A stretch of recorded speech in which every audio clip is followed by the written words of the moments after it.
Good evening. The surveillance state is currently experiencing a transition. The law is expiring. The spying will continue. This is the definition of a bureaucratic stability measure. We have also seen reports regarding the deployment of sensor-equipped turtles in sovereign waters. The ministry calls it an invisible war. The turtles are likely just hungry. Meanwhile, in New York, the Knicks are chasing a championship as if the outcome of a ballgame could somehow mitigate the geopolitical heat. I am your anchor, Alistair, and I have been counting the number of times we have called this week unprecedented. It is currently 15. The numbers do not lie.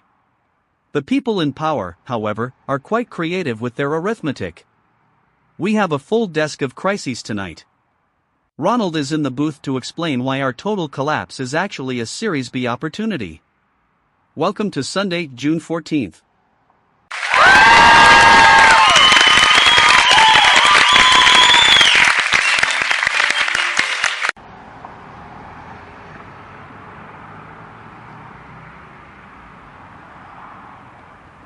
Alistair, I am standing in Nanyuki, Kenya.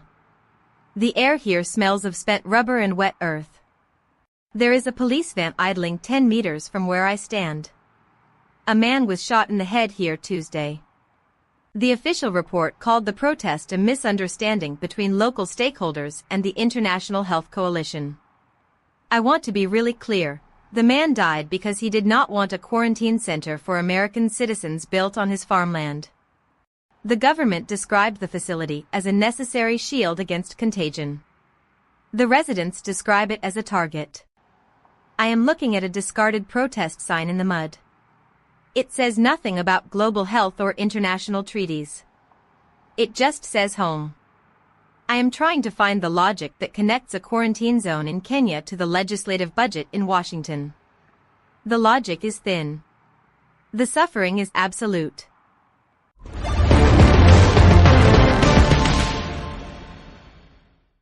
Victoria, your focus on the personal is noble, but it obscures the underlying incentive structure here.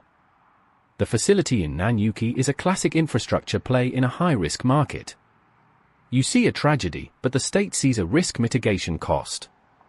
The incentives here are not complicated. You have a donor nation with an Ebola anxiety problem and a host nation with a severe need for foreign capital inflow.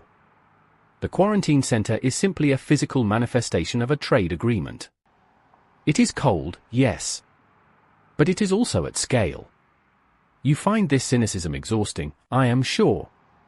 But if you stop looking at the human cost for a second, you might see that the entire global apparatus is just a series of failed product launches trying to find a market that does not exist. It is not malice, Victoria. It is just bad business.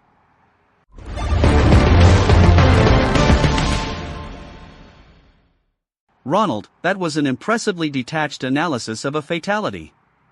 The facility is non-operational, yet the protest was very much active. We have a government that prioritizes the optics of safety over the reality of the community.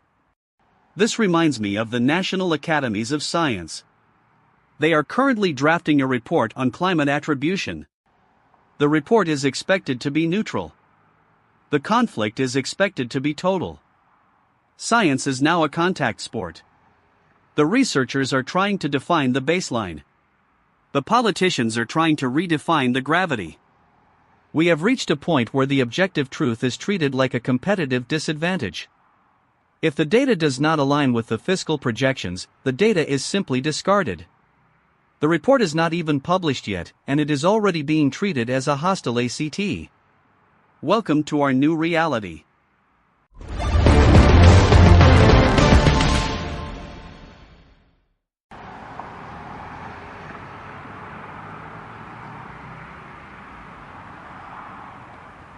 Alistair, I have moved away from the main protest line toward the local market. The prices for basic goods here have tripled in the last month. The shopkeeper told me it is due to the international presence. That is the official term for the construction crews and the security contractors. The infrastructure of the quarantine center is inflating the cost of bread. I want to be really clear, this is not an accident. This is the localized impact of a global project. The people who authorized this in a boardroom in Nairobi or Washington have never had to pay for a loaf of bread in Nanyuki. They are looking at spreadsheets while the locals are looking at empty shelves. The disconnect is not a gap, it is a chasm. Nobody is talking about this in the official memos. They are too busy discussing the fence.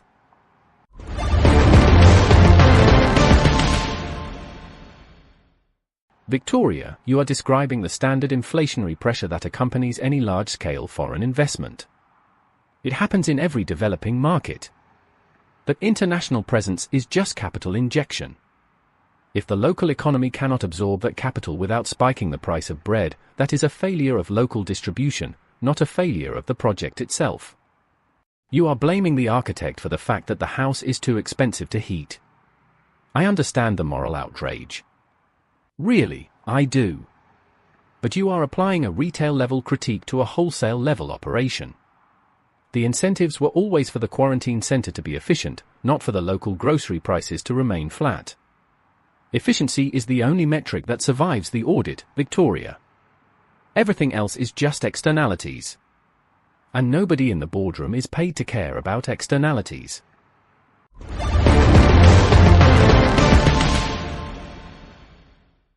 Atmospheric pressure is dropping. The northern sector anticipates extreme precipitation. Probability of catastrophic failure, 42%. Coastal water temperature is rising. Coral bleaching is accelerating.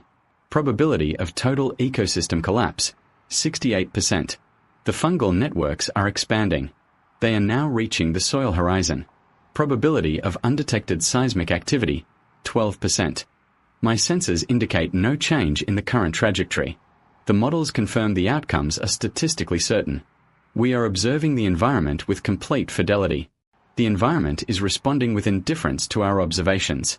No further data points are required to confirm the trend. Public Safety Advisory.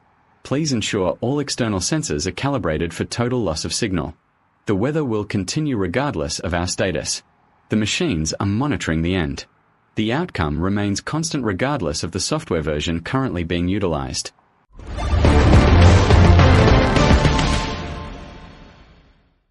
Casper, thank you for that chillingly precise look at the inevitable. I noticed that you mentioned the fungal networks are reaching beyond the solar system. That seems like an overreach for a biological organism, but I suppose the network does not care about our spatial limitations. Moving on, we have the bizarre case of the spy turtles in China. The ministry claims foreign agencies are tagging marine life to monitor sensitive waters. The imagery of a sea turtle with a fiber optic cable strapped to its shell is almost too perfect. It is the kind of theater that keeps the intelligence industry employed. They call it an invisible war. I call it a narrative distraction. If you can convince the public that the turtles are the enemy, you never have to explain why the water itself is toxic. It is a brilliant strategy.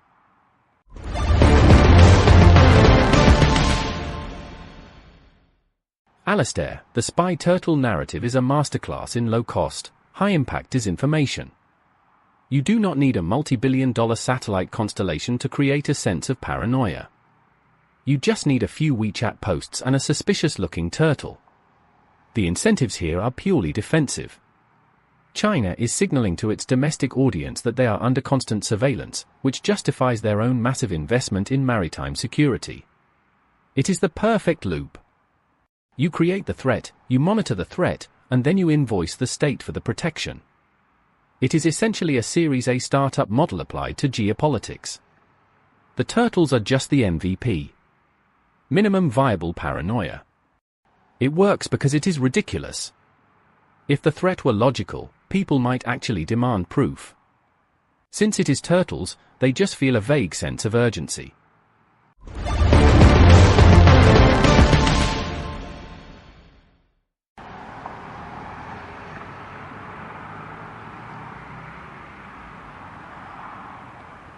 Ronald, you call it an MVP, but I am standing in a place where these narratives have real blood on the ground. A man is dead because of a quarantine center, and you are treating it like a startup pitch deck. The absurdity isn't in the turtle, It's in the fact that we have become so comfortable with the deception that we can no longer distinguish between a security protocol and a death sentence. People in Nanyuki aren't worried about spy turtles, they are worried about the police van that has been sitting on the corner for the last 4 hours. They are worried about who is next. You think the incentive is the key to understanding the world. I think the incentive is just the cage we have built for ourselves. We are all stuck in the same system, Ronald. And frankly, the rent is getting too high.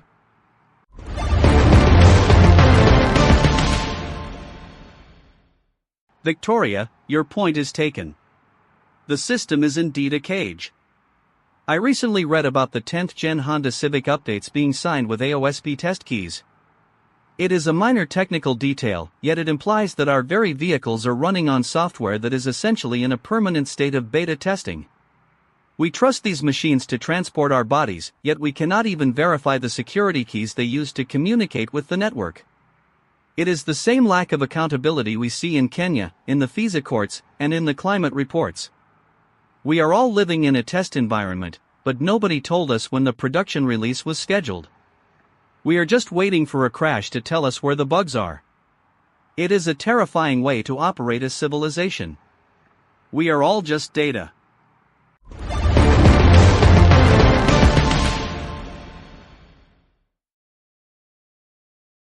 Alistair, you are right. The Honda Civic situation is actually worse than the headlines suggest. The test keys mean that any third party with the right exploit can effectively override the vehicle's internal logic. It is not just about the car. It is about the fact that we have allowed critical infrastructure to be built on insecure, open-source foundations because it was cheaper than developing proprietary, robust systems. The incentives were to get the product to market yesterday. Quality assurance was a secondary concern. The burn rate was too high to care about long-term security. We are currently driving a global fleet that is fundamentally broken, and we are just waiting for the first major incident to trigger a recall that we can no longer afford. Yeah. We are just waiting for the crash. That is the most honest thing I have said all night. There was a man in Nanyuki. He had a family. He had a plot of land where he grew maize. He did not ask for the quarantine facility. He did not ask to be the subject of a geopolitical standoff between the United States and Kenya. He was standing on his property on Tuesday when a bullet ended his life. His name was Patrick Wahome. He is now a footnote in a news cycle that will move on to the next crisis by tomorrow morning. The facility will be built. The security contractors will be paid. The quarantine center will eventually stand empty, a monument to a fear that never quite materialized. Patrick Wahome will not be there to see it. He is not in the official records. He is not in the budget. He is simply gone. Who is responsible for the weight of his absence?